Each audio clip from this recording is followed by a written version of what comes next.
Hello and a very warm welcome to my channel. This afternoon, we give you a piece of breaking news from Globe tabloid. Meghan's ambition is destroying Harry, force lonely Harry rushed to psych ward. Homesick, henpecked, and a royal outcast, Prince Harry suffered a shocking mental breakdown and was secretly rushed to a California psychiatric facility for urgent treatment, sources tell Globe in a Bombshell World exclusive. Worried friends say the stress of quitting his royal duties for an unknown life in Los Angeles with American wife Meghan triggered post-traumatic stress syndrome in the fragile Duke of Sussex. A senior royal courtier reveals, Harry admits he can't believe how his life has been turned upside down.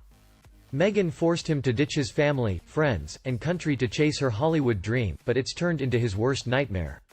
He feels lost and alone. He has no friends there, the only people they see are the A-listers his controlling wife is courting to jumpstart her career and make her a superstar. Harry's old pals fear she's just using him, and her fierce ambition will destroy him. The prince's emotional crisis exploded soon after the couple, along with year-old son Archie, decamped to the City of Angels, say sources. Harry's used to having a regimented life, from his days in the military to his daily schedule of royal duties, dished a palace insider. Now he has nothing. He feels his life has lost its purpose, and he doesn't see a way out on the horizon. I'm told Meghan tried to brush off his concerns, telling him not to worry, he'd find a job when the COVID-19 pandemic was over. Meanwhile, they would stay in the public eye by continuing their charity efforts, like delivering food to the sick and homebound as they did last month. But Harry exploded, saying that wasn't how he wanted to spend his life. "One need more," he yelled. The confrontation escalated until Harry apparently broke down in uncontrollable tears. Meghan was horrified. She tried to console him, but when that failed, she desperately called a trusted friend. The result was Harry being secretly rushed to a mental health facility nearby. The word is he's suffering from PTSD, initially caused by the death of his mother, Princess Diana, in 1997 when he was 12, and exacerbated by 10 years in the military and 2 tours on the front lines in Afghanistan. The trauma of quitting the royals and moving to La La Land, where he's been cruelly nicknamed Hollywood Harry, triggered the latest outbreak. He was treated with medication and intense counseling before returning to the family's hideaway to recover. Harry's mental challenges are well known. The 35-year-old Duke confessed he sought therapy and treatment in 2015 after shutting down his emotions for 2 decades following his mom's death. He admitted he was close to a total breakdown several times and often had to stop himself from punching someone. Late last year, his demons exploded again while the Sussexes were holed up in a $14 million mansion on Vancouver Island, Canada. Specialists moved into the house to deliver intensive inpatient therapy as he wrestled with their stunning plot to escape royal life. He appeared to regain control, but the actual split on March 31, coupled with the Queen stripping him of his military ranks, set him off again. His emotional crisis has left the royals reeling. His sister-in-law, Kate, was in tears, says the palace source. "We hear she sent a message to Meghan begging, please let him come back to us." So far, there's been no response, but the royals, especially Kate and Her Majesty, will keep trying. But William is cool to the idea. Harry's a fish out of water in California, and the women who love him most want him back before Meghan's ruthless ambition kills him. But, according to Daily Express Online, Prince William never accepted Harry was his own man before the royal rift.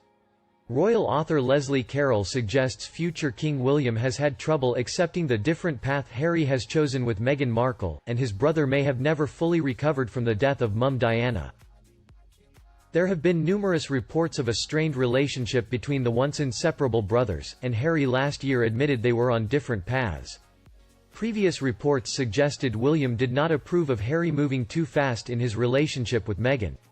The Sussexes dated for almost 2 years before they got engaged in 2017. Leslie Carroll, author of American Princess, The Love Story of Meghan Markle and Prince Harry, told the Daily Express, William must accept that Meghan is Harry's wife, the woman he loves, and that Harry has never fully recovered emotionally from their mother's death. She said the frost between the brothers has gone on for quite some time and doubted whether they had spoken during the lockdown. She added, "Which is sad, and I don't know what it would take for the breach to heal." Ms. Carroll said they both have different roles within the family. William's path, as a future king, has always been mapped out. Harry's, as the perennial spare, has always been murkier, she explained. During the self-isolation period, both William and Harry have shared on social media snippets of Zoom chats, but no interaction has been seen between the pair online. William and Kate Middleton recently posted a sweet birthday message to Meghan and Harry's firstborn, Archie, but there was no post from either couple on whether they had spoken on the phone to mark the occasion. Ms. Carroll added, "Perhaps William wished his nephew Archie a happy birthday, an event that has taken place during the lockdown. But if there has been a thaw in communications, I believe we might have heard about it." She continued, "I'm not entirely convinced that William has ever accepted the fact that Harry is his own man and must make his own choices." It was previously claimed Harry has been in regular communication with his family back home in the UK, including William and Dad Charles. While Charles has found comfort in his conversations with Harry, Prince William has reportedly not been so positive about the situation. A royal source told Us Weekly, Charles found a great deal of comfort in their conversations while he was recuperating from coronavirus. Although Prince William and Harry are on speaking terms, their relationship is said to not be in the best place. The source added, "They speak, but it's awkward." They claimed William was upset that Harry was far away during this critical time. "He's hurt that Harry isn't in London to support the family amid the coronavirus outbreak," they added. Meghan Markle and Prince Harry's new tell-all biography That's Coming Soon has split the opinion of both royal fans and members of the media. And their unauthentic book is being torn to shreds. As Meghan Markle and Prince Harry prepare to count the millions from their upcoming tell-all book, the reaction to its release has been interesting. Sure, their devoted fans and Sussex squad members are acting as though it's the release of a long-lost Hemingway or Tolstoy, but that's to be expected. Load up on that Kool-Aid. For the rest of us, the reaction has been mixed. Loose Women is a British television mainstay. It has won many awards, including National Television Awards and the TV Times Award. It has spawned over 3,000 episodes. It's safe to say it's popular in the UK and carries a fair bit of sway with its sizable audience. The panelists recently discussed the upcoming Omid Scobie-penned biography, and let's just say they didn't hold back. Jane Moore's assessment is one that's common at the moment. She believes the book will be copy approved, and as such, not very authentic. It's couldn't agree more. Meghan Markle displays all the traits of an absolute control freak. This book will be no different. There's a reason she chose Omid Scobie to write it. She can tell him exactly what to write. He's just lucky to even be in the conversation, in all honesty. Jane Moore, who finds the title of the book annoying. On that point, I'm not sure Prince Harry, or even Meghan Markle to a certain extent, realize what's coming. Do they really think the British media is bad? They haven't seen anything yet. Unless, of course, the media and the scrutiny was never the reason for them leaving in the first place. It's not just the media who aren't buying Meghan Markle and her tell-all book about finding freedom from the terrible life she had as a royal family member. Kate Fortier is a prominent royal fan, who certainly didn't hold back when it came to the new Meghan Markle and Prince Harry book. "I would not spend money on such nonsense. To be honest, I would not buy the book based on its pathetic title either. Finding freedom from what? A £45 million taxpayer-funded wedding? Palaces? Free homes with £2.5 million taxpayer-funded renovations? Duchy of Cornwall-funded 90k Dior gowns? Taxpayer-funded security? Really? All this while millions of women worldwide living through slavery, torture, and abuse. Nadia Murad found freedom, Meghan Markle found freebies. It's all about Meghan Markle, not Prince Harry." Annie B. took an interesting approach, claiming the book would feature Prince Harry in title only, with the focus being on Meghan Markle and her plight. "I expect that the book will be focused more on her struggles within the royal family rather than the plight of them as a unit, Harry and Archie included. I believe there will be a lot of vitriol aimed at the UK tabloids and biased journalism and possibly touching on the rift between William and Catherine. Authentic in the respect that it's what she believes, however not realistic."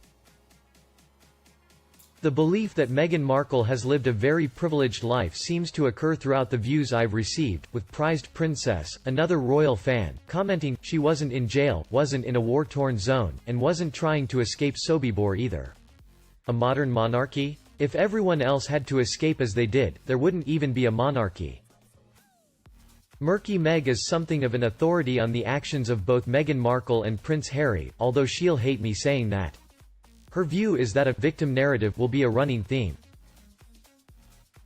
It's very clear that there is a lot of controversies when it comes to Harry and Meghan, and judging from the Africa documentary and the ongoing court case, they are very unhappy with what coverage they have gotten.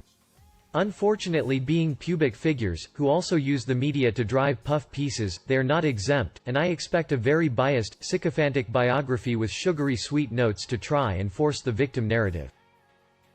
This is a factor that the presenter in Loose Women discussed, and I put the same question to Murky Meg, not one bit. I expect that only one side will ever be researched thoroughly for this biography because one of the authors is very much Team Meghan. A diverse biography would have been much more substantial, in which both sides, good and bad, should be reported. And if, as I expect, either Harry and/or Meghan have had any input into this book, it will be a powerful suppression of the truth. It'll be interesting to see the reaction the book gets from outside the Markle Sussex squad crowd. And you? Do you agree with them? Please let me know in the comment section below and we talk about it. And remember to like and share my video for anyone you think they need it. Don't forget to subscribe to my channel to get more news from the royal family.